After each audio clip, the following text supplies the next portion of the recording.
അപ്പോൾ ഇന്ന് വൈകിട്ട് നമുക്ക് മുറ്റത്തുനിന്ന് കുറേ പച്ചക്കറികളൊക്കെ ഹാർവെസ്റ്റ് ചെയ്യാനുണ്ട്. അപ്പോൾ ആദ്യമായിട്ട് നമ്മുടെ വെട്ടുകത്തിപ്പയർ ഇവിടെ പറിക്കുവാണ് കേട്ടോ. അപ്പോൾ സംഭവം അത്യാവശ്യം മൂത്ത് സെറ്റായിട്ടുണ്ട്. നമ്മൾ കത്തി കൊണ്ട് മുറിക്കാൻ നോക്കിയിട്ടും കുറച്ച് പാടാണ് സംഭവം മുറിച്ചെടുക്കാനേ. നമ്മളത് മുറിച്ചെടുത്തിട്ടുണ്ട് കേട്ടോ. കണ്ടോ, ഇത്രയാണ് ഇതിൻ്റെ സൈസ് വരുന്നത്. ഏകദേശം നമുക്കിത് ഈ ഒരെണ്ണം തന്നെ നമുക്കൊരു വലിയൊരു തോരൻ വയ്ക്കാനുള്ളൊരു സംഭവമുണ്ട്. പിന്നെ നമ്മൾ പോയത് നമ്മുടെ കോവലിൻ്റെ പന്തലിൻ്റെ ഇടയിലേക്കാണ് കേട്ടോ. കോവയ്ക്ക് ഒരുപാടുണ്ടായി കിടപ്പുണ്ട്. അതിൻ്റെ തണ്ടൊക്കെ അത്യാവശ്യം ഒരു മൂത്ത് സെറ്റായിട്ടുണ്ട് കേട്ടോ. കണ്ടോ, അങ്ങോട്ടൊക്കെ വശം പോലെ കോവയ്ക്കുണ്ട്. നമ്മൾ ഓരോന്നായിട്ടെങ്കിൽ ഹാർവെസ്റ്റ് ചെയ്ത് തുടങ്ങുവാണ് കേട്ടോ. ഈ സംഭവത്തിനൊക്കെ നമ്മൾ പൂർണ്ണമായിട്ടും നമ്മുടെ ജൈവവളങ്ങളാണ് യൂസ് ചെയ്യണത് കേട്ടോ. ഒരു രാസവളങ്ങളും യൂസ് ചെയ്തിട്ടില്ല ഇതുവരെ. അപ്പോൾ എന്തായാലും നമുക്ക് അത്യാവശ്യം നല്ലൊരു റിസൾട്ട് തന്നെ കിട്ടുന്നുണ്ട് ഇതിൽ നിന്ന്.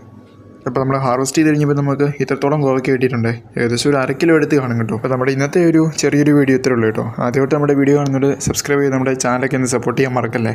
അതുപോലെ നിങ്ങളുടെ കമൻറ്റുകളൊക്കെ പ്രതീക്ഷിക്കുന്നു കേട്ടോ. അപ്പോൾ നമ്മൾ വേറൊരു വീഡിയോ ആയിട്ട് അടുത്ത ദിവസം കാണാം കേട്ടോ.